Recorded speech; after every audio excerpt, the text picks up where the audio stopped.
Hi friends, welcome to Karthik's home kitchen. ఈరోజు మనం egg bhurji ఎలా చేయాలో తెలుసుకుందాం. మరింత ఆలస్యం వెంటనే వీడియోలోకి వెళ్ళిపోదాం. వీడియోలోకి వెళ్ళే ముందు ఇంకా మన ఛానల్ని సబ్స్క్రైబ్ చేయని వాళ్ళు వెంటనే సబ్స్క్రైబ్ చేయండి. ముందుగా 2 స్పూన్స్ ఆయిల్ వేసుకొని ఆయిల్ బాగా హీట్ అయ్యాక 1 స్పూన్ అల్లం వెల్లుల్లి పేస్ట్ వేసుకోవాలి. టేస్ట్కి బాగుంటుంది.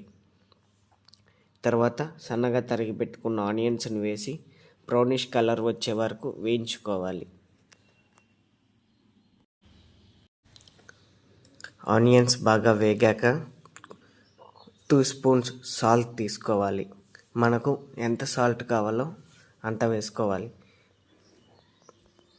సాల్ట్ ఆనియన్స్ ఫ్రై అయ్యేటప్పుడే వేసుకోవాలి, ఎందుకంటే ఆయిల్ డ్రై అవ్వకుండా సాల్ట్ బాగా మిక్స్ అవుతుంది. సాల్ట్ వేసాక ఒక 2 మినిట్స్ బాగా మిక్స్ చేసుకొని తర్వాత మనం సన్నగా తరిగి పెట్టుకున్న టమాటాస్ కూడా వేసుకొని ఫ్రై చేసుకోవాలి. 2 ఫ్రై అయ్యాక ఆనియన్స్ టమాటాస్ ఫ్రై అయ్యాక 1 స్పూన్ పసుపు, 1 spoon garam masala, 1 spoon coriander powder, తర్వాత 3 స్పూన్స్ కారం వేసుకోవాలి. వేసుకున్నాక బాగా మిక్స్ చేసుకోవాలి.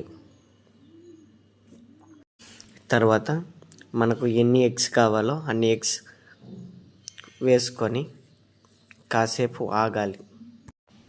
నేను 4 ఎగ్స్ వేసుకుంటున్నాను. మీకు ఎన్ని ఎగ్స్ కావాలో అన్నీ వేసుకోండి. ఎగ్స్ అన్నీ వేసుకున్నాక బాగా మిక్స్ చేసుకోవాలి.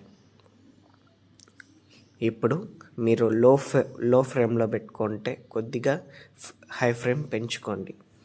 బాగా హీట్ అవ్వడంతో ఎగ్ బాగా మిక్స్ అవుతుంది. మధ్యలో బాగా మిక్స్ చేసుకుంటూ ఉంటే గెడ్డలు కట్టకుండా దాబా స్టైల్లో ఎగ్ బుర్జీలాగా వస్తుంది.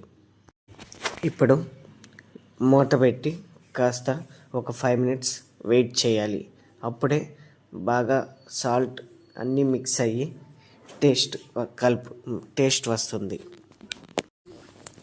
ఒక 5 మినిట్స్ క్లోజ్ చేసి తర్వాత ఓపెన్ చేయండి. మనం క్రంచీగా టేస్టీగా తయారు చేసుకునే ఎగ్ బుర్జీ తయారవుతుంది.